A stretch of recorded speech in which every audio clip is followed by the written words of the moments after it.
Boa tarde, ouvintes da Rede Cristã, boa tarde, ouvintes da Rádio Casa de Oração. Estamos de volta com o programa dele, terapeuta Edinásio Silva, diretamente do consultório da Academia do Cérebro para todo o Brasil, pela Rede Cristã, no Facebook, redecristãbrasil.com, no site redecristãbrasil.com.br, no Play Store Rede Cristã Brasil FM e no iOS para a Radiosnet Rede Cristã. Lembrando que também estamos pela FM 103,3 e pela Rádio Casa de Oração, a 96,3 em todas as suas plataformas digitais. Também estamos à noite em cadeia com a Nova FM em Goiânia, a 98,5 em Goiânia, das 8 às 9 da noite, reprisando aqui pela Rede Cristã. Hoje, quinta-feira. Boa tarde, doutor Edinásio.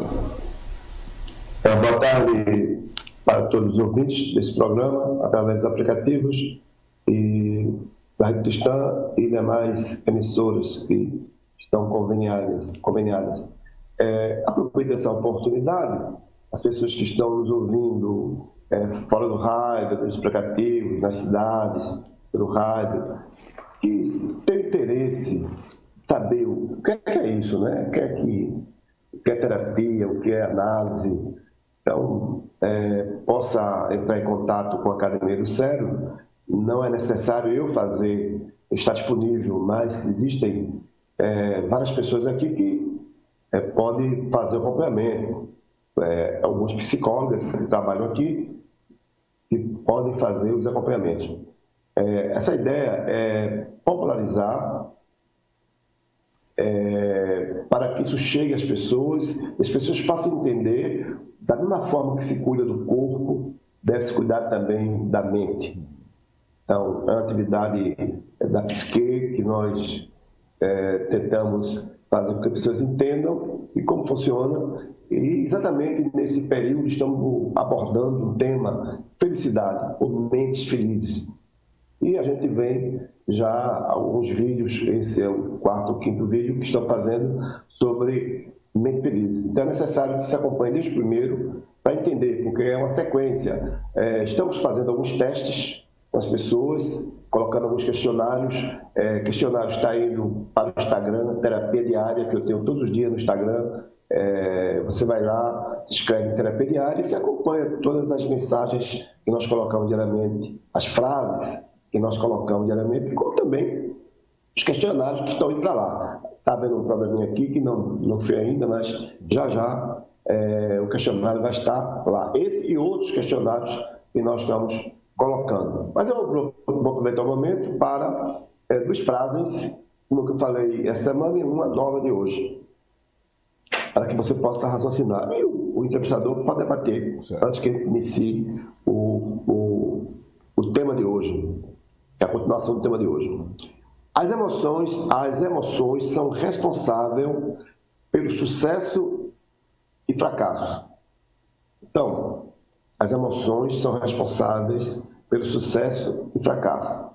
Então, é muito importante que haja esse equilíbrio emocional para que as pessoas tenham sucesso, seja nas relações interpessoais, seja no casamento, nos testes que vão fazer, em tudo. Se você estiver com as suas emoções em frangalhos, você será mal sucedido. E nós trabalhamos com isso aqui. Então, não é necessário deixar estar com algum transtorno para buscar o auxílio.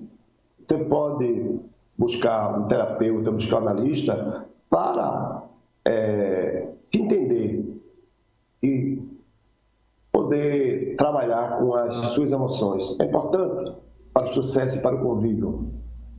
Outra frase. A felicidade aí, doutor Edinásio, ela precede o alcance do objetivo? Ela precisa necessariamente preceder o alcance do objetivo para que haja mais sucesso? Não ouvi o começo, não ouvi a introdução da pergunta. A felicidade, nesse caso, ela tem que preceder o alcance do objetivo ou ela só vem depois? Porque normalmente as pessoas ficam bem depois do resultado, né? Principalmente se ele for positivo. Mas você está falando que as emoções elas são importantes para que o sucesso ele venha. Então, ser feliz, excedendo o objetivo. Vai depender do estado emocional de cada pessoa. Se você não tiver um estado emocional, você não vai ter felicidade. A gente vai ver hoje algumas coisas interessantes sobre isso. E eu até sugeri que as pessoas fossem anotando aí, né? Porque é importante. Como eu falei anteriormente, felicidade não se compra, mas se produz. Sabe, querido? Então, quem achar que não, vai continuar no sofrimento, né? E o pior de tudo é o falso prosseguimento. Eu estou bem, eu estou maravilhoso. Não está, né? Na igreja, as pessoas diziam o seguinte, que você chegava junto do bêbado, aquele papudinho, cara inchado de beber, dizia, rapaz, vai morrer, velho. Tá bebendo muito, tá desfigurado, rapaz. Ele pegava o espelho e olhava, não, eu tô bem. Não se enxerga, né? Então as pessoas não se enxergam. Segunda frase. Vamos lá. Eu já falei ontem. Deixar a caixinha é muito difícil, pois é o rompimento com a amada desgraça. Repetindo. Deixar a caixinha é muito difícil, pois é o rompimento com a amada desgraça. A desgraça também é amada, né? Muita gente está amando a própria desgraça e não quer sair nem a pau dessa desgraça. Aí vem a desgraça é o próprio relacionamento. Essa saída da caixinha é realmente algo complicado, né? Porque já gerou uma zona de conforto assim, gigantesca para muita gente. Sim, o neurótico ele vive na caixinha o tempo inteiro, né? O neurótico ele vive. O psicótico não. O grande mal do psicótico é que ele sai da caixinha e voa, e não aterriza. Se ele aterrizasse, para aterrizar é preciso algumas piruletas. Eu só vejo muitas vezes de a pessoa morrer para nascer de novo. E a morte é algo que as pessoas temem, né? E sair da caixinha necessariamente precisaria da morte. Morrer para nascer de novo. É quebrar com todos os arquétipos, com todos os conceitos que você construiu. Qual a grande questão? Nós falamos sobre isso em outros programas. A grande questão são essas falsas crenças. As falsas crenças engessam. A falsa crença é a própria caixinha. Que você mora nela, reside nela, dorme nela, acorda nela. E não tem gente que se tira da rua, leva um abrigo, né? Abrigo popular que o governo faz. A pessoa deixa o abrigo e volta para dormir na rua, na sua caixinha de papelão. Aí as pessoas falam assim, mas que absurdo! E você faz a mesma coisa. Olha, e você está fazendo a mesma coisa. Eu quero mandar um abraço aqui para os internautas, Rosângela Maria, Maria Conceição, Maria das Graças, Márcia Cristina, Sônia Maria, muita Maria, Elias Florencio. Chegou uma pergunta aqui, doutor Inácio, baseado já nas suas frases aí, qual a diferença da caixinha e do armário? Armário, a caixinha, simbolicamente, a gente fala do tipo de vida que a gente vive. Armário seria alguma coisa, alguma peça que você guardou no armário. Tirar a peça do armário. Fetiche, etc, etc, etc. Mas é porque o pessoal está... Eu estou entendendo a pergunta aqui da pessoa, porque, por exemplo, com esse movimento... uma palavra, rapaz, eu quero lembrar aqui, com esse movimento homoafetivo. Mas homoafetivo não é essa da caixinha, não. Não, esse tem nada a ver, isso aí tem nada a ver. Esse movimento homoafetivo, né, de homem... Não, mas não tem nada a ver.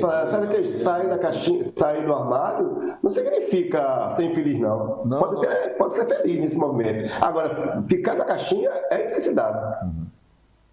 Não tem nada a ver, isso me perdoe, é uma questão preconceituosa.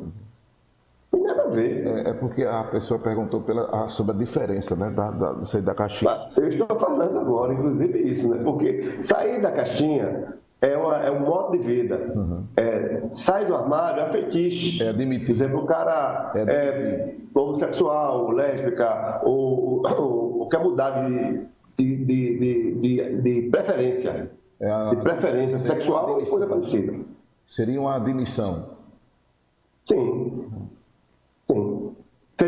Seria um tipo de felicidade para aquela pessoa, um tipo de gozo. Entre aspas, uma libertação, digamos assim, né? Não, entre aspas não, uma libertação. Não é entre aspas, é uma libertação. É uma libertação. Nós não estamos voltando aqui para as questões religiosas, não. Não. Estamos falando do ser humano nu.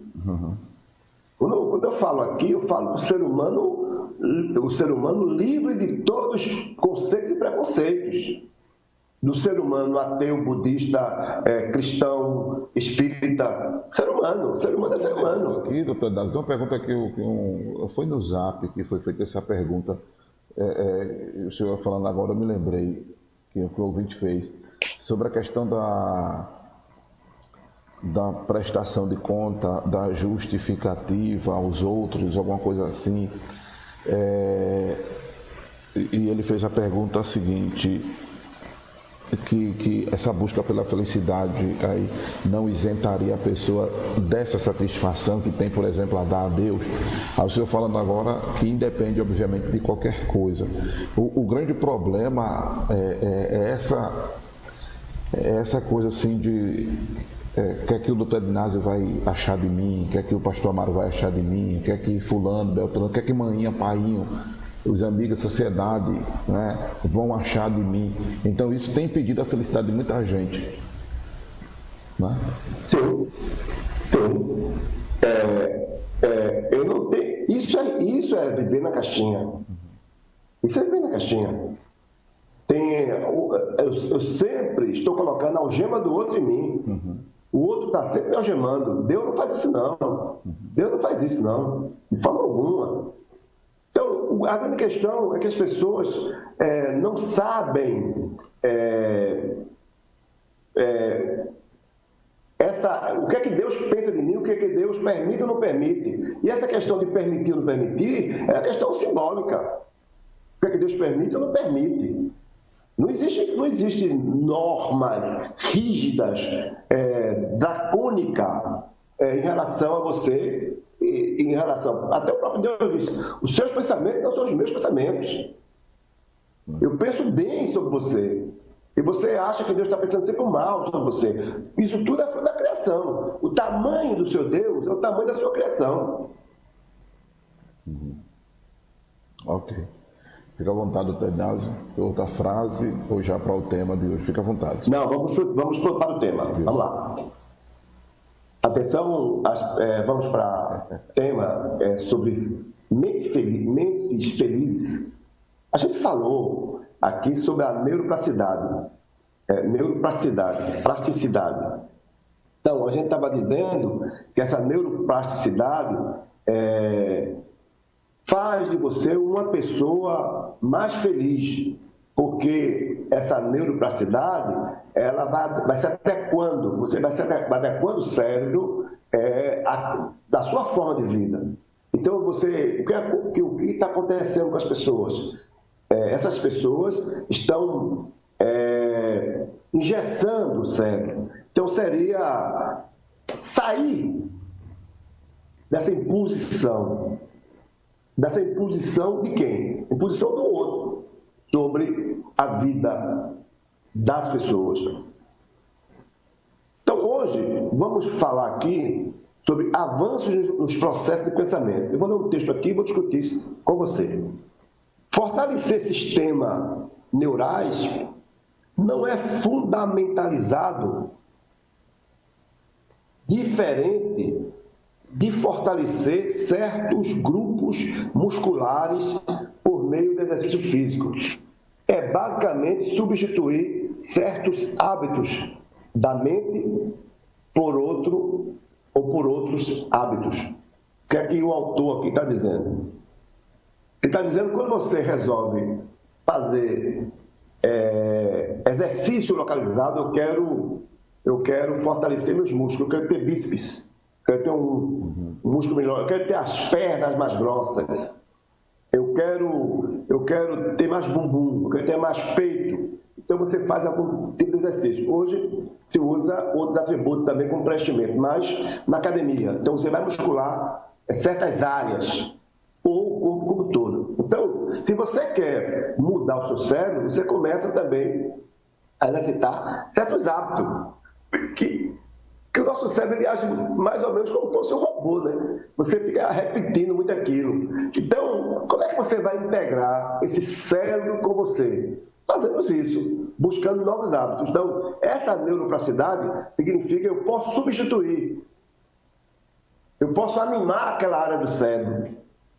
Então, haverá essa animação. E essa animação vai fazer com que você enxergue melhor as coisas e sinta prazer com a coisa. Porque quando você faz, como eu falei ontem, que a neuroimagem é capaz de dizer se você é uma pessoa feliz ou infeliz, ele muda completamente o seu cérebro. É igual a uma pessoa que fuma e uma pessoa que não fuma. A pessoa que fuma, quando tira o raio-x, está lá o pulmão comprometido. E a pessoa que não fuma, está o pulmão limpo. Então, o seu cérebro, ele vai mostrar se você é uma pessoa alegre, uma pessoa triste, uma pessoa feliz ou infeliz através das neuroimagens. Então, vamos lá. É muito mais animado perceber que os avanços recentes na neurociência também mostraram que o cérebro pode se modelar ou remoldar e formar novas sinapses, puramente com base em pensamentos. Sua forma de pensar é importante, mas seus pensamentos podem ir além disso, podem criar novas realidades. Parece que os gurus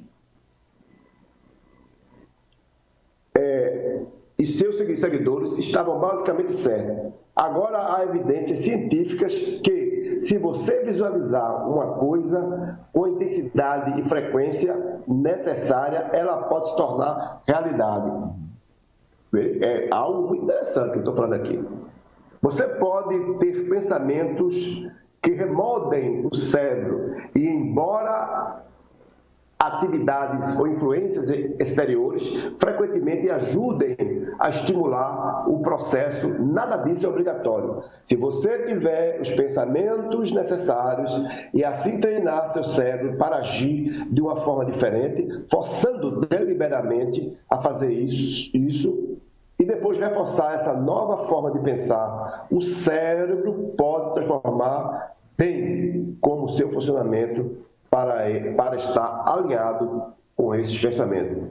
As implicações dessas descobertas são impressionantes. Agora não fica apenas claro que algumas doenças mentais, eu não considero doenças mentais, mas aqui o autor fala de doenças mentais, e emoções são resultados de uma neuroquímica problemática, que muitas vezes pode ser modificada ou modulada por meio de terapias com drogas ou por estímulos de novas emoções no cérebro. Mas também que os pensamentos que se só têm a capacidade de alterar conexões neurais de um jeito capaz de auxiliar na recuperação de doenças mentais, como depressão, transtorno bipolar, fobia, estresse pós-traumático, que eu não considero isso doenças mentais, né? E transtorno obsessivo compulsivo, mesmo sociopatas que costumam ser vistos como irremediavelmente disfuncionais, podem ser capazes de reprogramar o cérebro para sentir compaixão suficiente e modular seu comportamento anômalo e antissocial. Porque os sociopatas, ele quer ganhar, não se importa, ele não tem compaixão de ninguém.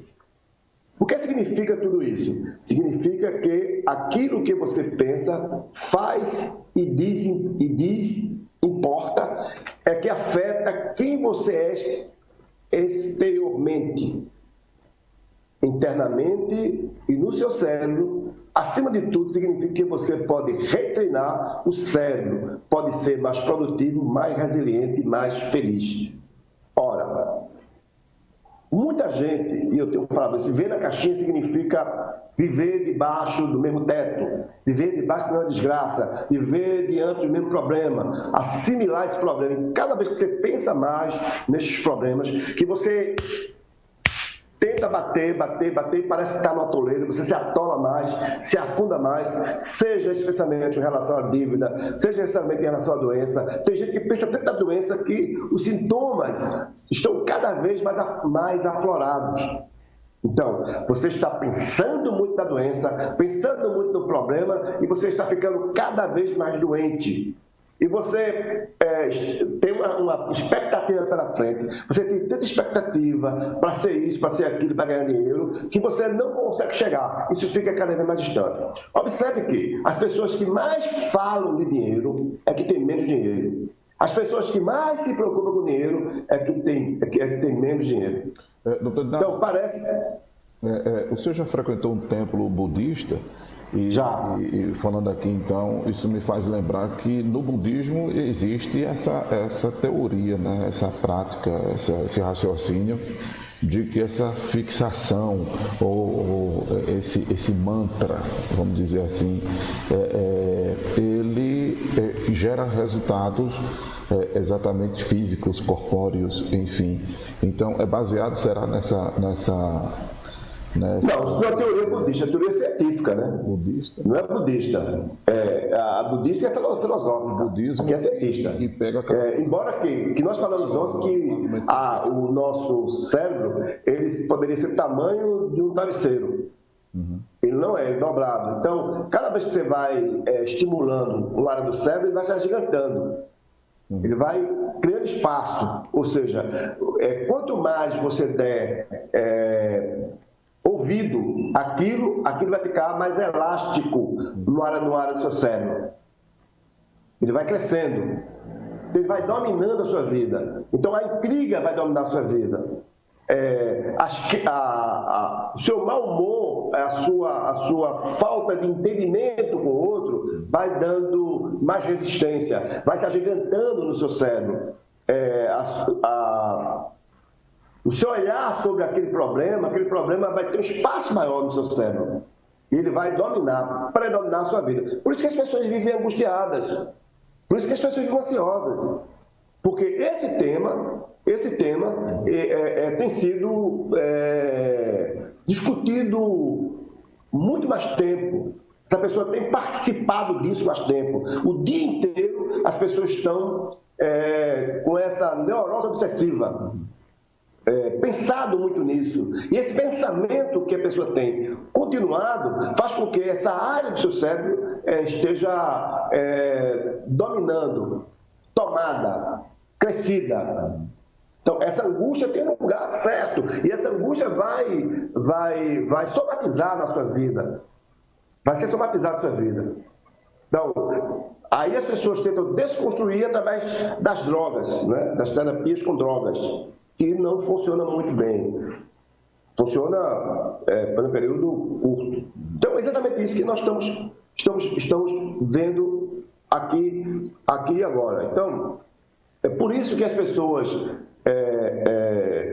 que pensam o tempo inteiro nas doenças, termina contraindo essa doença. Começa contraindo. Eu estava falando com uma pessoa recentemente em São Paulo, que ele teve um câncer, e ele pensou tudo contra o câncer, e ele disse: nós temos o poder mental de destruir as células cancerígenas. E aconteceu com ele. A Cristina Cairo, que tem o livro A Linguagem do Corpo, eu conheci Cristina Cairo em São Paulo, e ela vinha até fazer uma palestra para mim aqui em Pernambuco. Ela trabalha com isso, ela trabalha com o corpo por o próprio corpo. Eu não estou dizendo que são pensamentos positivos, mas são técnicas neurais que ela implementa, que faz com que as pessoas se curem de muitas das doenças sem tomar medicamento, através do próprio corpo. Ou seja, essa área do cérebro dela está ativada. Então, porque nós não usamos a nossa mente para preventivo, mas para absorver. A nossa mente parece que por exemplo, nós temos 2 ouvidos e parece que a nossa mente ela seria uma fossa, igual o intestino. Né? Receber, quando ela pode ser o inverso também. Então, essa mente, esse cérebro, ele só faz absorver quando ele não trabalha. E quando ele vai colocar para fora, faz igual o intestino, né? É associado ao intestino. Ora, se você não separa, e apesar que, como as coisas ruins vão para o intestino, esse cérebro passa a ser, essa mente começa a ser o segundo intestino. E o cérebro também, porque ela adoece. Então, por isso que as pessoas começam a tirar onda com a outra, dizendo que fulano tem a cabeça disso, daquilo, né? Cabeça de camarão. Por quê? Porque é exatamente isso que acontece. Bom, só mais uma pergunta aqui, doutor Inácio. Então, o mantra, que é uma expressão de crença e tudo mais, ela tem esse fundamento científico? Ou quem pega carona em quem? Ou a ciência que passou a estudar essa situação do cérebro associado a esse pensamento budista? O budismo é milenário, não é? Filosófica. Já falei, filosófica. A gente vai chegar. Eu vou falar aqui sobre isso. Mas quem pegou carona? Aqui no... A partir dessa filosofia que a ciência começou a explorar e fazer essa investigação cerebral, psíquica, ou a coisa fluiu assim, com essa, vamos dizer, essa alienação religiosa, digamos, né? Tudo começou com a alienação religiosa, né? Tudo começou com a religião, para depois chegar à ciência. A neurociência é algo muito novo, né? Então, a ciência ela é investigativa. A religião não é investigativa. A religião tem um ponto de positivismo. A religião tem um ponto da verdade absoluta. A ciência ela não tem verdade absoluta. A ciência é investigativa. O que é hoje pode não ser amanhã. Diferentemente das questões religiosas, que a verdade absoluta. A ciência não, a ciência investiga. A ciência contesta, investiga. Ela não satisfaz. A ciência é neurótica. Ela é neurótica. Se ela não for neurótica, ela não é ciência. Enquanto que a religião é psicótica. Chegou uma pergunta aqui no Zap, ó. Então, doutor, se eu dizer que estou curada, ficarei curada? O senhor está perguntando. Aí é positivismo. Aí é uma técnica do PNL, né? Aí está usando o PNL, né? Você está usando o PNL, que é uma técnica que falam aí que a repetição vai convencer você a acontecer. Eu não me meto nisso. O que eu estou falando aqui é outra coisa. É parecido? Mas é outra coisa. O que eu estou falando aqui é o enxergamento de uma técnica que você vai dominar, não de pensamentos positivos. Lógico que pensamentos positivos ajuda, mas pensamento positivo pode levar você para um caminho uno. E a gente está falando aqui de unilateral. A gente está falando aqui de pluralidade. Desculpe. A gente está falando de pluralidade, coisa plural, não unilateral. O positivismo é unilateral, não plurilateral. Não sei se eu estou fazendo me entender. É um negócio complicado, eu não estou aqui levando para vocês como verdade absoluta, estou trazendo pontos científicos, estudado e pesquisado, onde existe bons resultados. Então, é bom anotando aí e a gente vai discutindo. Deixa eu entrar um pouquinho para a gente fazer a discussão logo em seguida. Então, vamos lá. O que significa tudo isso? Significa que aquilo que você pensa, repetindo, faz e diz, importa. O que afeta quem você é. É exatamente interiormente no seu cérebro. Acima de tudo, significa que você pode retreinar o cérebro para ser mais produtivo, mais resiliente e muito feliz, e mais feliz. Estudos inovadores. Citaremos vários estudos inovadores no campo da neurociência ao longo desse estudo. Por enquanto, abordaremos algumas das mais importantes com os resultados dos reais estudos humanos, vou repetir. Citaremos alguns estudos da neurociência ao longo. Por enquanto, abordaremos alguns dos mais importantes e como os resultados de tais estudos iluminam o seu caminho, no sentido de treinar o cérebro para ser feliz. A ideia é treinar esse cérebro para ser feliz. Atividades neurais com compaixão. Aí vem aí, veja só o que eu vou falar agora. Um psicólogo, PhD, na Universidade dos Estados Unidos, ele começou a estudar a neurociência afetiva, ou a neurociência contemplativa, por conta do seu foco na ciência da meditação. Olha aí, meditação. Conduziu diversos estudos sobre os efeitos de uma técnica conhecida como meditação da atenção plena. A meditação da atenção plena é uma prática budista por discutirmos nos capítulos em seguida que vamos falar aqui nesse livro. É um método por meio do qual aprendemos a concentrar a mente em estar totalmente presente no aqui e agora. Em um estudo pioneiro, ele monitorou a atividade cerebral de 3 grupos distintos de pessoas, monges budistas tibetanos, que somavam entre 1.500 e 15.000 horas de prática de meditação da atenção plena focada em compaixão. Observa aí a hora. Pessoas que nunca meditaram e pessoas que participavam de um treino de meditação de 8 semanas. Ele e seus colegas pediam aos participantes para meditarem sobre compaixão e empatia, enquanto monitorava a atividade cerebral. Tudo monitorado. Resultados. Os resultados foram impressionantes. Primeiro, quando as pessoas que nunca tinham meditado foram convidadas a praticar uma meditação budista focada em compaixão, logo na primeira tentativa, o exercício já estimulou sem sistema límbico, rede emocional. Foi estimulado pelo sistema límbico.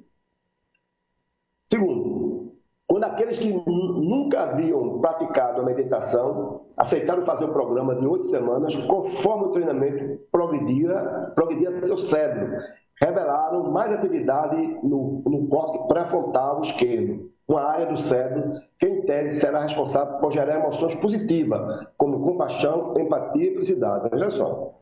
Terceiro, quando ele estudou a imagem cerebral dos monges durante a meditação, viu atividade significativa mais alta no córtex pré-frontal esquerdo, deixando os cientistas impressionados, a ponto de descrevê-lo como muito acima do normal.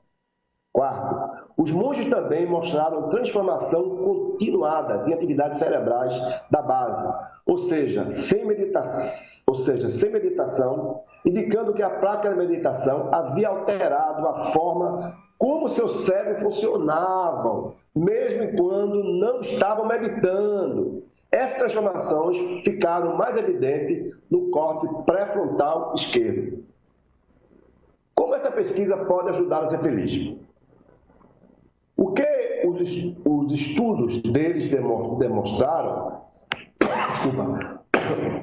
é que mesmo com uma quantidade relativamente pequena de preparação, pessoas adultas foram capazes de aprender uma técnica que treinava seus cérebros para pensar de forma diferente e se concentrar em compaixão, empatia e felicidade.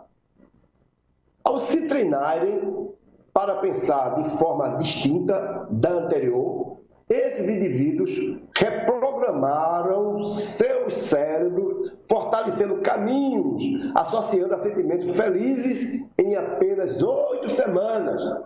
Em 8 semanas, no lugar de tristeza, de raiva, foi substituído esses novos sentimentos. Os monges que tinham muito mais prática demonstraram diferenças cerebrais ainda maiores. Atividade anormalmente alta no córtex pré-frontal esquerdo sugere que eles haviam formado novos caminhos neurais ou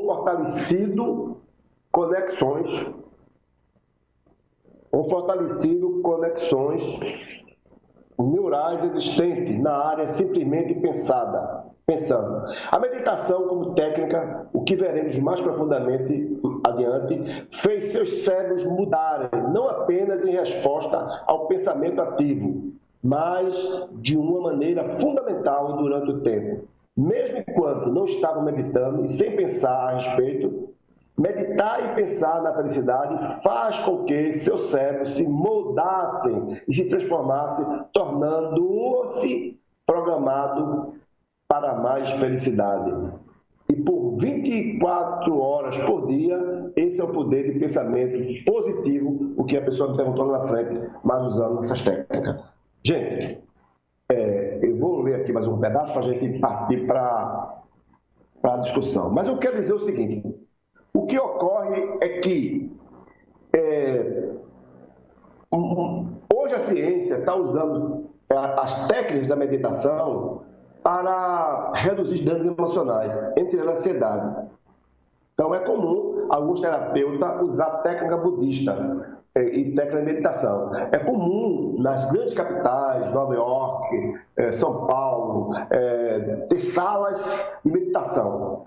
Durante o horário de trabalho, existem empresas que têm sala de meditação e tem consultórios que são abarrotados na hora do trabalho, do intervalo, onde as pessoas vão buscar a meditação para deixar de ser menos ansioso e para não surtar. É comum eu ouvir de pacientes dizer assim: olha, eu tenho pavor quando eu entro naquelas máquinas para fazer exame. Então, quando eu entro naquela cápsula, eu fico apavorado. E outros falarem assim: não, eu não tenho problema não, que eu faço meditação. Então, eu chamo a atenção, e agora é sério, tudo que eu falo é sério, é desse povo evangélico, que fica com medo de tudo, quando eles têm uma técnica semelhante.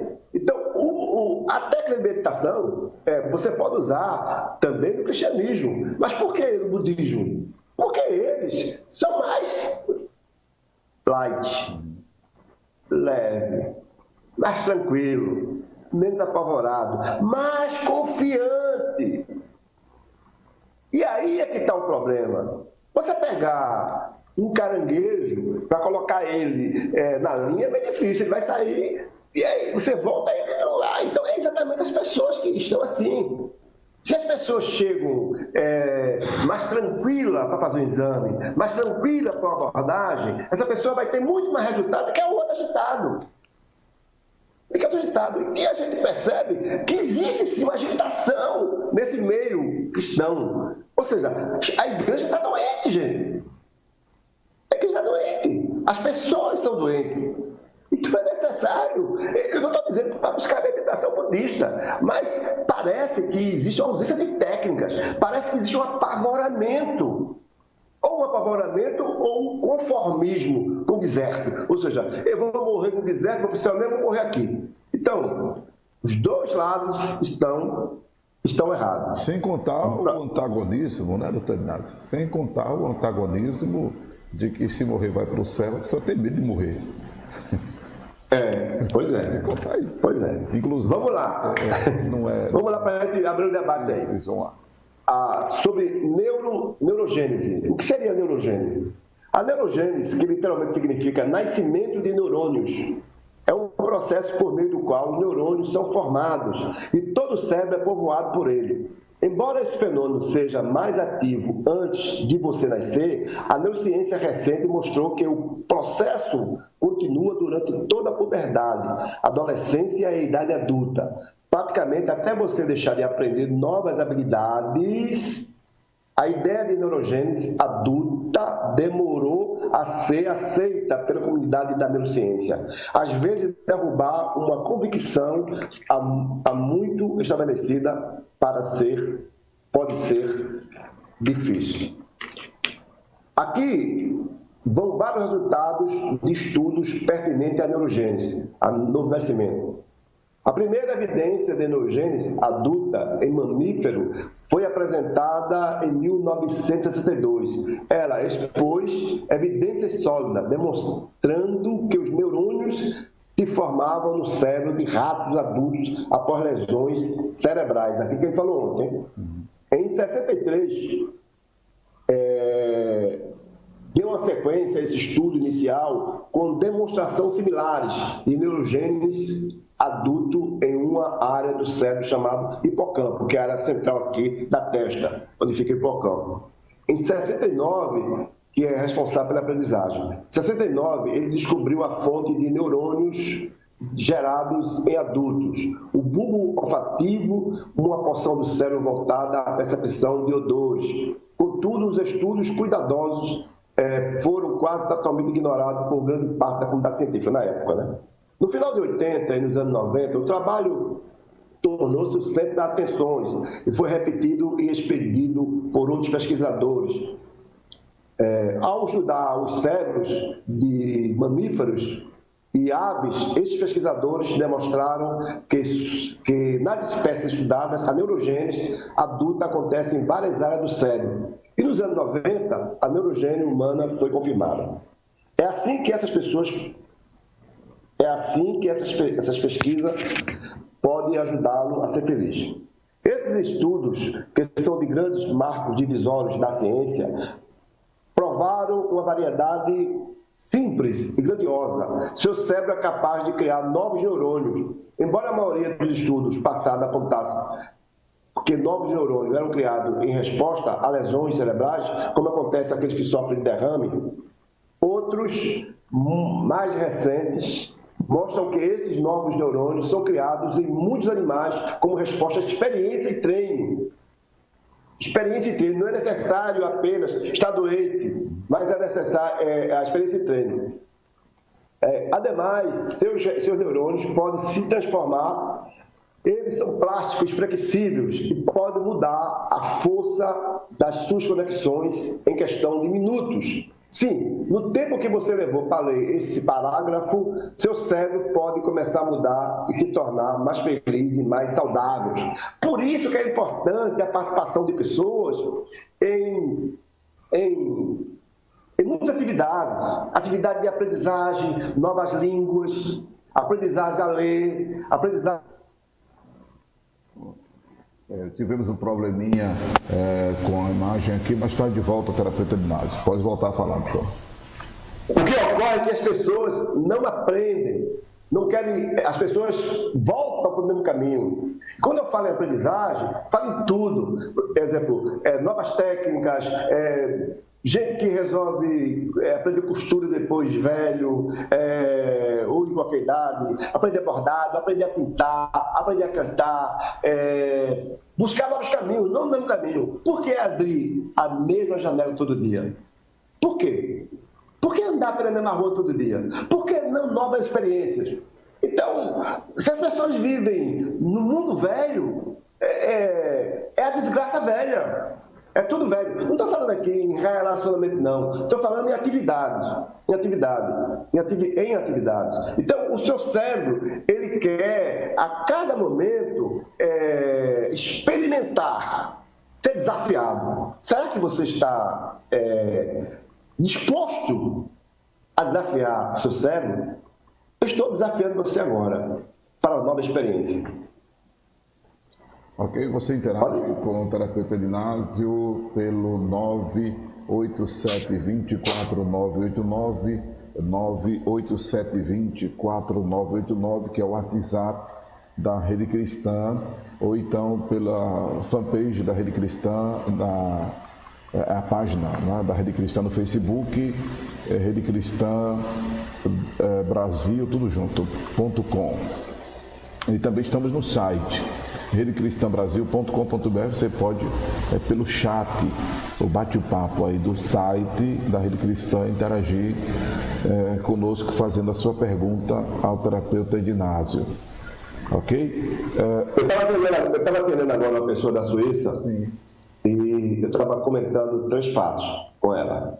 Então eu disse, chegou aqui no consultório uma moça que ela tinha uma vida padronizada, uma vida enforcada, uma vida na mesmice, e ela tinha perdido a audição dela aos 12 anos de idade. Ela chegou a mim aos 28 anos, depois de muito tempo, 16 anos. E a partir do momento que ela chegou aqui, ela fez uma cirurgia de implante auditivo e começou a ouvir. E a vida dela mudou completamente, não pela cirurgia, mas pela terapia. E hoje essa moça, ela é mediadora, conciliadora da justiça. Ela faz o papel do juiz. Quando você vai para pequenas causas, é uma pessoa que atende você, que faz mediação, ela é uma das tais. Juiz arbitral. E ela não estudava, ela começou a estudar aqui, e fez direito, e passei a ser conciliadora. Então, depois que ela se descobriu. Então, eu estava falando para algumas pessoas, na Suíça e em outros locais, a minha satisfação é quando vejo alguém desabrochar, alguém andar. Eu fico feliz quando vejo um adulto andar nas suas coisas, andar na nova perspectiva. E essa pessoa me disse hoje, puxa vida, eu estou me enxergando, eu estou me vendo. Que massa. Eu já sou, em poucas sessões eu saltei, eu estou pulando, eu estava prisioneira de mim mesmo.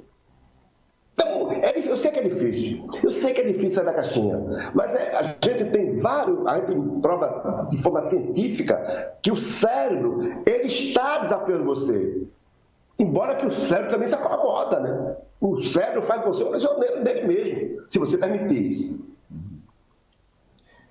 Uma pergunta que chegou aqui no WhatsApp, deixa eu ver uma busca aqui. Quando a pessoa está muito atribulada, muita pressão psicológica e diante da situação se estabiliza, qual a melhor atitude a tomar? Qual a melhor atitude a tomar numa situação dessa? Você observa o seguinte, exemplo. Vamos comparar pessoas que usam meditação. Então, toda vez que a pessoa que usa meditação e está na crise, ela vai buscar uma das técnicas, vai meditar com música, vai meditar com exercício, e ela sai da crise. E há uma redução de danos. E enquanto outras pessoas vão se debater com o problema. Então, quando as pessoas se debatem com aquele problema, enfrentam aquele problema de forma inadequada, aquela pessoa vai sentir no corpo todos os sintomas, dor de cabeça, enxaqueca, confusões de movimentos, enquanto que aquela outra pessoa que buscou uma técnica, uma saída, não terá, vai estar completamente com o coração, com a frequência cardíaca estabilizada, com a questão pulmonar também estabilizada, com a questão da energia, né? Que muita gente não acredita. A distribuição da energia está tudo ok, enquanto o outro está desorganizado com sua energia corporal e com as frequências do corpo. Ok. Lembrando ao pessoal que tem aí na tela do Facebook e do site o endereço do Terapeuta Dinásio no Instagram, Terapia Diária, o Instagram, e no YouTube, Terapeuta Dinásio Silva. E o telefone da Academia do Cérebro para sua consulta presencial online, 98217-8817. E o site, Academia do Cérebro, tudo junto, PE. Academia do Cérebro, PE, tudo junto, ok? Tem um áudio aqui, mas eu prefiro ouvi-lo antes de colocá-lo no ar do Dinásio, se eu tiver algo para ir acrescentando, para que eu possa ouvir esse áudio antes de saber se ele é pertinente aqui ao assunto, ok? Ok. Aqui tem, em relação a isso, em relação a essas pesquisas que foram realizadas, né? Aqui fala do resultado dessas pesquisas e dessas coisas que nós estamos analisando. Então, dados de análise anatômico, comportamentais e psicológicas do início do século XX, em uma única explicação, quando o neurônio A está próximo de um neurônio B, o neurônio A é repetidamente estimulado de modo a excitar o neurônio B. Alguma transformação metabólica acontece e aumenta a probabilidade de um neurônio A e não os outros. Estimular o neurônio B, em outras palavras, esses dois neurônios se tornam mais ligados do que a outro à sua volta. Essa conexão toma mais espaço neural do que tomava antes. Isso eu falei, essa questão dos espaços, eu falei antes. Como essa pesquisa pode ajudá-la a ser feliz? Então, o trabalho desse pesquisador contribui com informações fundamentais para a neurociência e muito tenha sido postulado em 49. Ela foi sustentada depois disso por mais de 60 anos de pesquisa e incontáveis experiências. A teoria deixa claro que a associação constante entre neurônio torna tais associações mais fortes. Por exemplo, se você adotar essa em sua rotina, a concentração de ressentimentos, arrependimentos e demais emoções negativas, os neurônios envolvidos nessa atividade mental específica vão trabalhar no mesmo tempo e automaticamente vão permanecer juntos. Esse processo vai criar mais uma estrutura neural que fará com que você se sinta descontente, raivoso ou triste. Por outro lado, se você se concentrar regularmente nos sentimentos e sensações positivas, como bondade, compaixão, empatia e paciência, à sua volta e dentro de você, os neurônios envolvidos nesses pensamentos trabalharão juntos e ganharão espaço, criando mais esperança, confiança e felicidade no cérebro e em você. E esses sentimentos vão ocupar espaço dos caminhos negativos, ou seja, quem começa a praticar e exercer alguma atividade e ocupar as suas conversas, o dia a dia, com coisas felizes e positivas, as questões negativas vão embora, né? Porque não vai ter espaço, né? Não terá espaço. Isso é igual a algo concreto, né? Não vai ter espaço. Imaginação é realidade? Em um interessante estudo conduzido em 2002, doutora Nakia, da Faculdade de Ohio, concluiu uma pesquisa que as pessoas puderam sentir alegria ou tristeza simplesmente imaginando. Essas emoções e os tipos de movimentos que surgem com riso ou choro, a doutora descobriu que as mulheres conseguiam sentir alegria e tristeza simplesmente imaginando. Simplesmente imaginando. Os atos físicos de rir e chorar, ademais de reportou, imaginar-se rindo foi eficaz para reduzir o estresse e o choro imaginário reduziu a felicidade.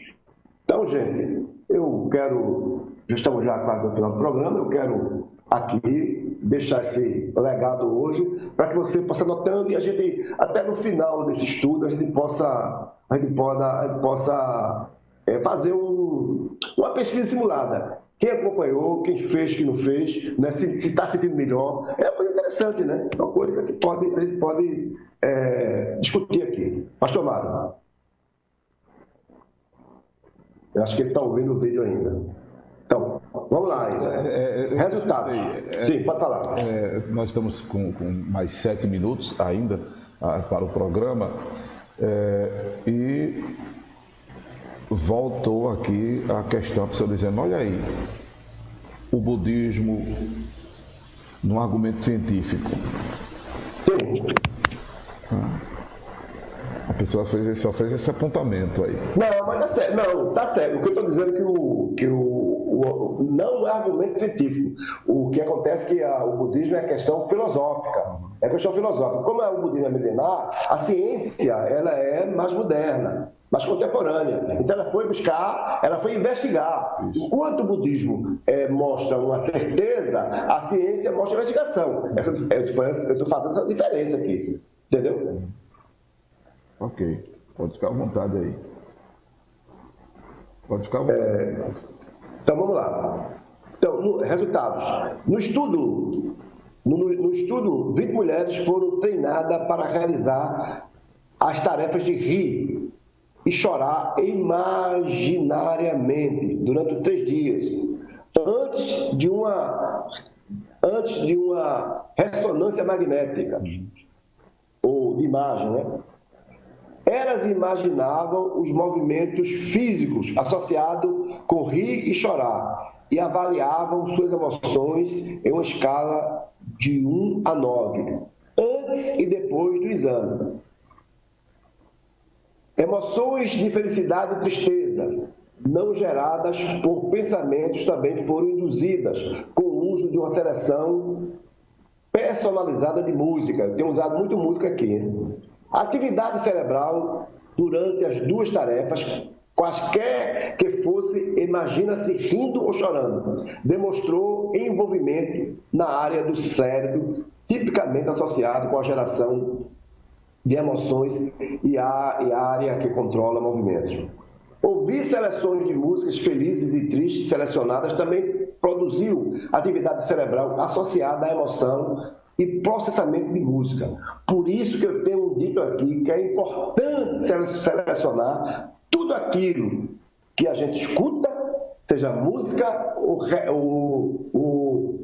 falas, ou palestras, etc, etc. Tem muita gente ouvindo muita porcaria e qual o resultado de porcaria? Tem muita gente indo por caminho errado e a volta é meio complicada, porque se torna cair num laço, né? Vamos falar, Bíblia, no laço do passarinho.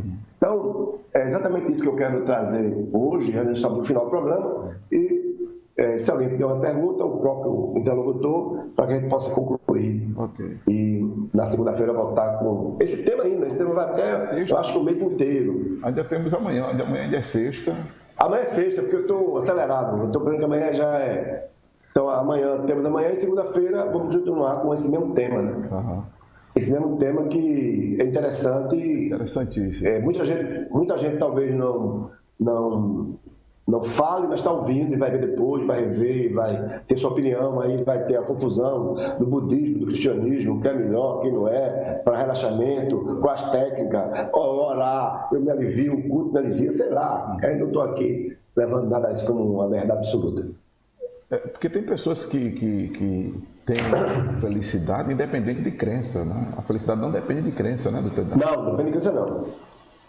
Tem muita gente que no cristianismo é infeliz. Muita gente fala do cristianismo, até ateu feliz, né? A felicidade não depende de crença, né? Não. Se constrói a partir dessa relação consigo mesmo, né? Sim. Essa descoberta, essa questão em que você coloca os seus valores. Não é, Pedaço? Sim. Também isso vai depender da criação da pessoa, né? Essa questão de como é que eu coloco meus valores começa lá no seu tamanho, né? No abandono, no acolhimento, começa lá atrás. Bom, por hoje... Aquela pergunta que o internauta aqui fez no WhatsApp. Deixa eu voltar aqui a pergunta dele, porque o senhor tocou no assunto aí, era para eu ter escrito uma dúvida minha e não fiz. A resposta que o senhor deu ao rapaz que perguntou aqui qual atitude tomar diante da tribulação, da pressão psicológica.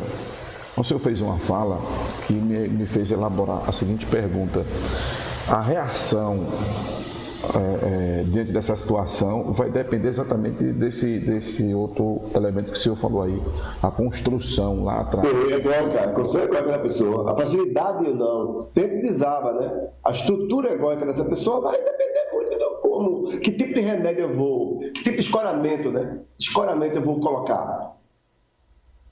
Independente. Que tipo de escoramento? Vou escorar com o quê? Das experiências, né? Da maturidade ou não da pessoa. Independente do conhecimento. Dependendo do conhecimento. Independente do conhecimento que a pessoa tiver. Independente do conhecimento. A estrutura egóica é afetiva, né? Afetiva. Ela é afetiva. Ela não é racional. Porque, por exemplo, vamos lá, falando aí do terapeuta Edinásio, diante de uma tribulação, diante de uma pressão psicológica, o senhor vai reagir de acordo com o conhecimento que o senhor tem, ou a primeira reação vai ser, porque o senhor tem muito conhecimento, o senhor tem conhecimento de história, o senhor tem conhecimento de administração, tem conhecimento de teologia, tem conhecimento jurídico, o senhor tem conhecimento agora neurocientista, enfim, a reação vai partir desse seu conhecimento ou inconscientemente da sua estrutura egóica? O conhecimento ajuda, mas não resolve. Eu tenho uma pessoa, me disse o seguinte: olha, aqui na empresa tem um cara que é crânio, ele passa de tudo vestibular, agora ele não convive com ninguém. Ele é doido, não convive com ninguém, ele não produz, é improdutivo, ele é cândido, é improdutivo, ele é um desastre emocionalmente. Então, o que aconteceu comigo, particularmente? Eu tive que nascer de novo. Eu tinha conhecimento. Eu tenho um amigo que ele tem vários doutorados, e ele falou para mim o seguinte: ele disse, eu estou brigando comigo para ser manso. Estou brigando para ser manso. A grande questão é o olhar da pessoa sobre a pessoa. As pessoas não querem se enxergar, as pessoas preferem enxergar o outro. Realmente é um conflito, né? É um conflito. Okay. Não é um conflito não. É a falta de perspectiva mesmo. É o aprisionamento, é a cegueira. As pessoas estão cegas. Mas quando ele fala dessa briga dele com ele mesmo... Ele sim. Estou falando dele sim, mas das pessoas. Dele está certo. É um conflito com ele mesmo. Porque ele enxergou. Ele se enxergou. Ele está tomando a posição, porque ele enxergou. Não está gostando de quem viu. Ele não está gostando. Não, ele não gostou de quem viu. Ele não gostou do que viu. Eu cheguei ao ponto, eu, Edinásio, eu fiz uma pesquisa de mim mesmo. Uma pesquisa com as pessoas sobre mim. Mandei fazer uma pesquisa sobre mim, para saber quem eu era. Para mudar os pontos negativos que eu tinha com o resultado da pesquisa. Reação? Hã? Reação? Não entendi. Qual a sua reação? Fiquei desapontado comigo mesmo. Não sabia que eu era daquele jeito, tão feio. Não, por fora sem. E aí comecei a mudar. Por dentro. Ainda bem que você não escutou a brincadeira. Mas comecei a mudar mesmo. Por dentro. Fora eu retoco, né? Eu digo por dentro. O senhor achou essa pessoa feia por dentro, foi? Sim. Intolerante, intransigente, não sociável. A pesquisa apontou isso. E eu tive que tomar. Tanto é que quando eu fiz. Pesquisa se faz no lugar, né? Ninguém faz pesquisa no universo. No universo. Então, no lugar, quando eu morava, eu fiz a pesquisa. Eu mandei fazer a pesquisa. O resultado foi daninho. Então, e o que mudou? Não mudou que no outro ano eu fiz aniversário. E fizeram 3 aniversários para mim. A comunidade fez 3 aniversários para mim. Eu mudei ou não mudei? Mudou. A comunidade fez 3 aniversários para mim. Nunca fizeram 1, fizeram 3. Muita coragem, né? Muita coragem. Porque tem pessoas que não estão preparadas para essa avaliação que fazem dela, né? Tem gente que... Mas ninguém está, não. Ninguém está. Ninguém está preparado. É questão de mudança, de tomar atitudes. Chegou o final, gente. Vamos lá. Ok, Tedinásio, valeu. Amanhã estamos de volta. Amanhã é sexta-feira, né? Mas ainda estamos... Me colocaram no divã hoje. Pastor lá me colocou no divã. Eu aqui e você aí, no divã. Tchau, até amanhã. Um abraço, até amanhã. Aí na tela, o telefone da Academia do Cérebro, 98217-8817. No YouTube, Terapeuta Edinásio Silva. E no Instagram, Terapia Diária, vai lá. Tem 3 mensagens hoje para você ler, refletir e tomar uma atitude diante do que você lê. Além do que esperamos, você tenha uma atitude diante de tudo que você tem escutado aqui no programa dele, Terapeuta Edinásio Silva. Lembrando que o programa é reprisado no horário da noite, das 8 às 9 da noite, aqui pela Rede Cristã Brasil, em cadeia com a Nova FM em Goiânia, a 98,5.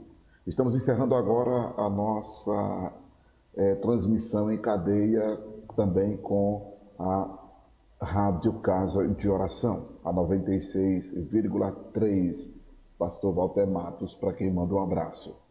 O programa do Divã, com o terapeuta Edinásio Silva, volta amanhã, nesse mesmo horário, ao vivo, das 12 às 13 horas. Fique agora com a programação musical da Rede Cristã Brasil. Como diz o nosso locutor oficial, está na cristã, está na bênção.